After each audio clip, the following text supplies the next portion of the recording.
Di bulan Maulid yang penuh dengan keberkahan ini, banyak dari kita berlomba-lomba memperbanyak amal ibadah untuk menunjukkan rasa cinta kita kepada Rasulullah. Namun tahukah Anda bahwa ada satu kriteria khusus yang membuat seseorang menjadi manusia yang paling dicintai dan paling dekat tempat duduknya dengan Nabi Muhammad di surga kelak? Simak tayangan ini sampai selesai, agar kita tidak salah memahami hakikat keutamaan amalan di bulan kelahiran Nabi. Sebelum kita mulai, tekan tombol subscribe dan aktifkan lonceng notifikasi dari channel Serambi Surga, agar Anda tidak ketinggalan kajian penyejuk jiwa berikutnya.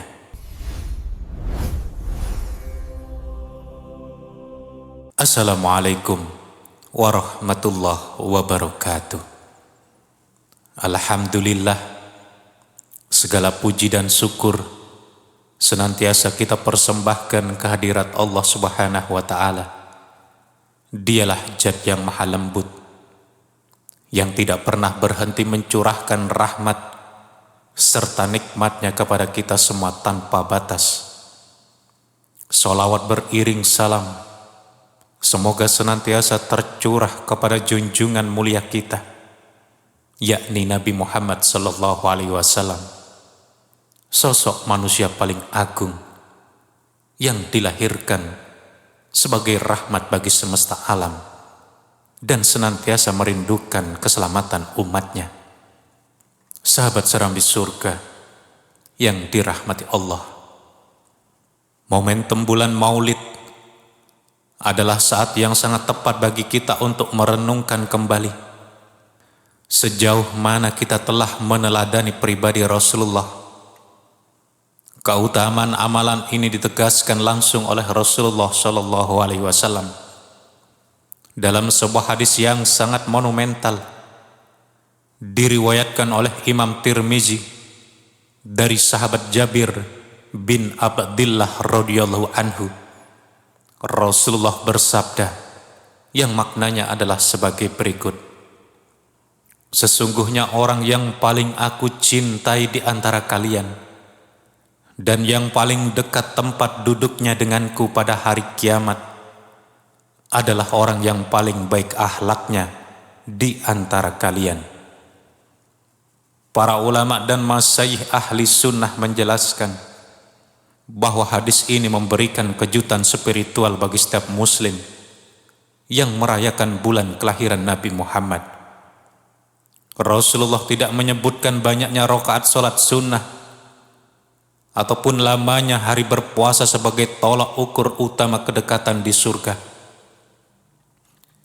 Imam Hasan Al-Basri rahmatullah alaih pernah menegaskan bahwa hakikat akhlak mulia bukanlah terletak pada retorika lidah semata, melainkan pada 3 hal yang utama, yakni menahan diri dari menyakiti orang lain, gemar memberi kebaikan, dan memiliki wajah yang berseri-seri. Syekhul Islam Ibnu Taimiyah juga menambahkan penjelasan bahwa ibadah ritual kepada Allah tanpa diimbangi dengan akhlak mulia kepada sesama makhluk adalah bentuk ketimpangan dalam memahami hakikat ajaran Islam. Agama Islam hadir bukan hanya untuk membangun hubungan vertikal antara hamba dan Sang Pencipta, melainkan juga untuk merajut hubungan horizontal yang penuh kasih sayang antar sesama manusia. Mengapa akhlak sangat mengalahkan kuantitas ibadah sunnah? Mungkin di antara kita timbul pertanyaan yang mendalam. Mengapa akhlak mulia bisa menduduki posisi sedemikian tinggi hingga mengalahkan amalan-amalan sunnah yang tampak begitu berat? Jawabannya adalah karena ibadah ritual seperti sholat sunnah dan puasa seringkali hanya berdampak pada kebaikan diri sendiri, sementara akhlak mulia memancarkan kemanfaatan langsung bagi lingkungan di sekitarnya. Maka di bulan Maulid ini, seseorang bisa saja memadati majelis dan menunaikan salat malam hingga kakinya bengkak, tetapi jika lisannya masih sering menyakiti hati tetangga, maka ibadahnya belum mampu menyempurnakan jiwanya. Sebaliknya, orang yang menjaga tutur katanya, melapangkan dadanya dari rasa dengki, dan senantiasa menolong sesama, sedang menghidupkan roh peninggalan Rasulullah SAW secara nyata dalam kehidupannya. Rasulullah SAW juga mengabarkan kabar gembira lainnya mengenai bobot amalan ini ketika ditimbang di padang mahsyar kelak. Sebuah momen di mana setiap manusia sangat membutuhkan bantuan. Dalam hadis riwayat Abu Daud dan Tirmizi, Nabi Muhammad bersabda yang maknanya adalah sebagai berikut: tidak ada sesuatu pun yang lebih berat dalam timbangan seorang mukmin pada hari kiamat melainkan akhlak yang baik. Betapa indahnya ajaran Islam yang menjadikan keramahan, kejujuran, dan kelapangan hati sebagai timbangan terberat di akhirat. Hal ini menunjukkan bahwa Islam adalah agama yang memanusiakan manusia. Ketika seseorang menyempurnakan akhlaknya di bulan kelahiran Nabi ini, ia sesungguhnya sedang menyempurnakan keimanannya. Sebab keimanan yang sejati akan selalu memancarkan kebaikan dalam tindak tanduk sehari-hari. Saudaraku, untuk memahami betapa pentingnya menjaga hubungan baik dengan sesama, mari kita renungkan peringatan keras dari Rasulullah SAW tentang konsep manusia yang bangkrut di akhirat. Rasulullah pernah bertanya kepada para sahabat, "Tahukah kalian siapakah orang yang bangkrut itu?" Para sahabat menjawab bahwa orang yang bangkrut adalah mereka yang kehilangan harta dan benda. Namun Rasulullah meluruskan pemahaman tersebut dengan menjelaskan hakikat bangkrut yang sebenarnya di hadapan Allah Subhanahu wa taala kelak. Orang yang bangkrut dari umatku adalah orang yang datang pada hari kiamat dengan membawa pahala sholat, puasa, dan zakat yang sangat melimpah bagaikan gunung. Namun di sisi lain, ia datang membawa dosa karena pernah mencela si A, menuduh si B, memakan harta si C, menumpahkan darah si D, dan memukul si E. Maka pahala-pahala kebaikannya diambil untuk diberikan kepada orang-orang yang pernah dizoliminya. Jika pahala kebaikannya telah habis sebelum terbayar semua kewajibannya, maka dosa-dosa orang yang dizolimi dilemparkan kepadanya, lalu ia dicampakkan ke dalam neraka.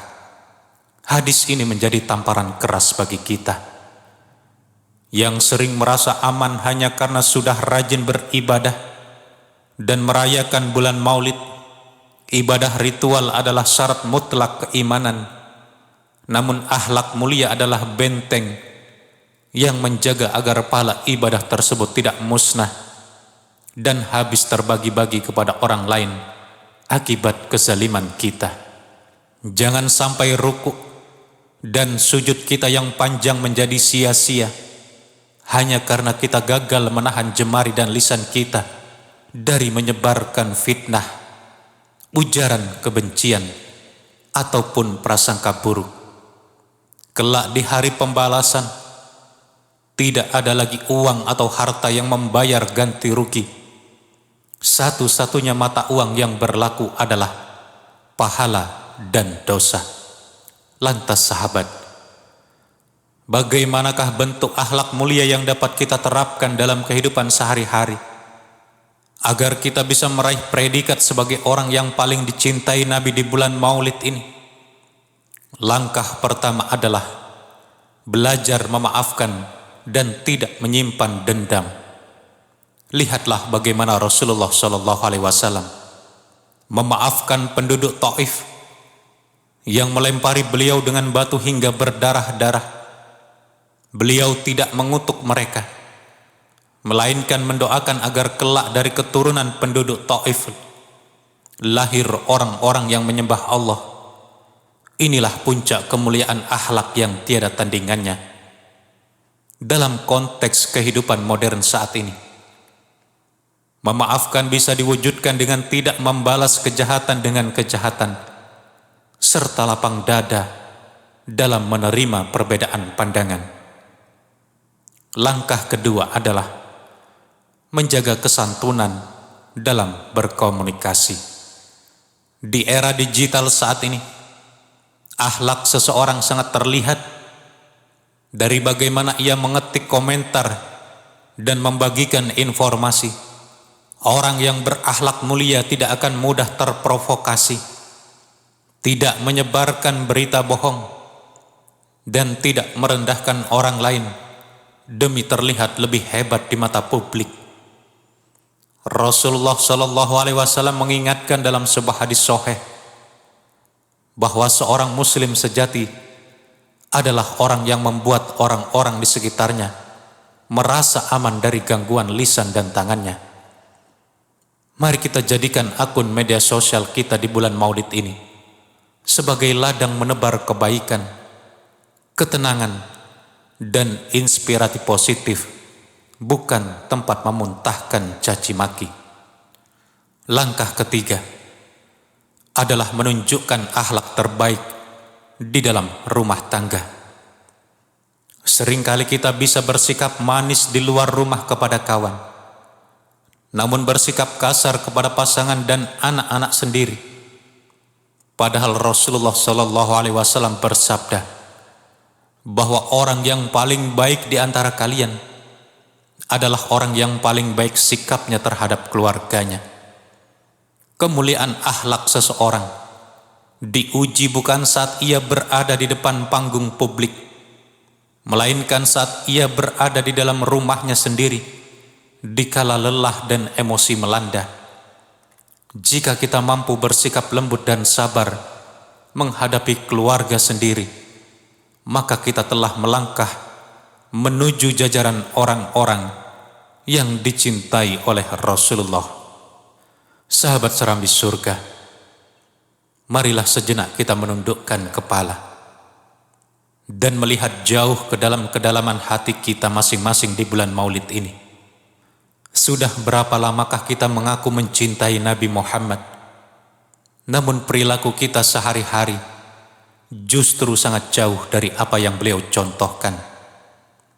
Kita sering menangis merindukan berjumpa dengan beliau di bulan kelahiran ini, namun kita kerap membuat hati orang-orang di sekitar kita menangis karena keangkuhan dan ketajaman lisan kita. Apakah kita sudah yakin bahwa sholat dan puasa yang kita banggakan selama ini cukup untuk menutupi dosa-dosa kezaliman kita terhadap sesama manusia? Ingatlah bahwa ajal tidak pernah menunggu kita untuk siap. Hari besok bukanlah sebuah kepastian, melainkan sebuah kesempatan yang bisa saja terhenti kapan saja. Mumpung nafas masih berhembus di bulan yang mulia ini, belum terlambat bagi kita untuk meruntuhkan kesombongan dan memperbaiki hubungan dengan sesama. Ketahuilah bahwa mahkota tertinggi seorang mukmin bukanlah popularitas, banyaknya harta, atau tingginya gelar keagamaan yang disandangnya di dunia. Mahkota tertinggi seorang mukmin adalah ketika namanya dipanggil oleh Rasulullah SAW pada hari kiamat dengan penuh kerinduan dan kasih sayang. Bayangkan Betapa indahnya ketika di tengah huru-hara padang mahsyar yang begitu mencekam, Rasulullah tersenyum memanggil nama Anda dan mengajak Anda duduk di dekat beliau. Beliau tidak memanggil Anda karena Anda yang paling kaya, melainkan karena sewaktu di dunia Anda adalah orang yang paling sabar, paling santun, dan paling luas kasih sayangnya. Jangan biarkan momentum bulan Maulid tahun ini berlalu begitu saja, tanpa ada perubahan nyata dalam hidup kita mulai detik ini. Mari kita jadikan sisa umur ini sebagai pembuktian cinta kita yang tulus kepada Nabi Muhammad dengan cara menghidupkan akhlak mulia dalam setiap hembusan nafas kita. Mari kita menengadahkan kedua tangan, memohon kepada Allah Subhanahu wa Ta'ala agar mengkaruniakan keindahan akhlak di dalam jiwa kita. Bismillahirrahmanirrahim. Alhamdulillahi Rabbil Alamin. Allahumma sholli ala Sayyidina Muhammad wa ala ali Sayyidina Muhammad. Ya Allah, Ya Rahman, Ya Rahim, Zat yang maha lembut dan maha pengasih, kami memohon kepadamu, perbaikilah akhlak kami sebagaimana Engkau telah memperindah ciptaanmu pada diri kami. Bersihkanlah hati kami dari sifat iri, dengki, sombong, riya, dan wujud keangkuhan yang dapat merusak amal ibadah kami selama ini. Ya Allah, karuniakanlah kepada kami kelembutan lisan, kelapangan dada, dan kemampuan untuk memaafkan sesama manusia yang pernah menyakiti kami. Jadikanlah kami hamba-hambamu yang bertutur kata santun, gemar menebar kedamaian, dan senantiasa menjadi penyejuk bagi keluarga dan masyarakat di sekitar kami. Ya Allah, kumpulkanlah kami kelak di dalam surgamu yang abadi bersama Nabi tercinta Nabi Muhammad sallallahu alaihi wasallam, di tempat duduk yang paling dekat dengan beliau. Rabbana atina fid dunya hasanah wa fil akhirati hasanah wa qina adzabannar. Subhana rabbika rabbil izzati amma yasifun wa salamun alal mursalin walhamdulillahi rabbil alamin. Amin, amin, amin ya rabbal alamin. Masya Allah, betapa indahnya jika di bulan Maulid ini kita bisa memantapkan diri menjadi salah satu dari sekian banyak umat yang sangat dicintai dan didekati oleh Rasulullah di surga kelak. Mari kita mulai perubahan ini dari hal terkecil hari ini. Sebarkan senyuman, maafkan kesalahan orang lain, dan tutuplah lisan dari perkataan yang tidak berguna. Jika kajian ini menyentuh hati Anda dan memberikan pencerahan, dukung terus dakwah ini dengan memberikan like, menuliskan kesan, doa, serta hajat Anda di kolom komentar, serta membagikan video ini kepada keluarga dan sahabat tercinta. Terima kasih telah menyimak hingga akhir. Sampai jumpa di episode kajian Serambi Surga berikutnya. Wassalamualaikum warahmatullahi wabarakatuh.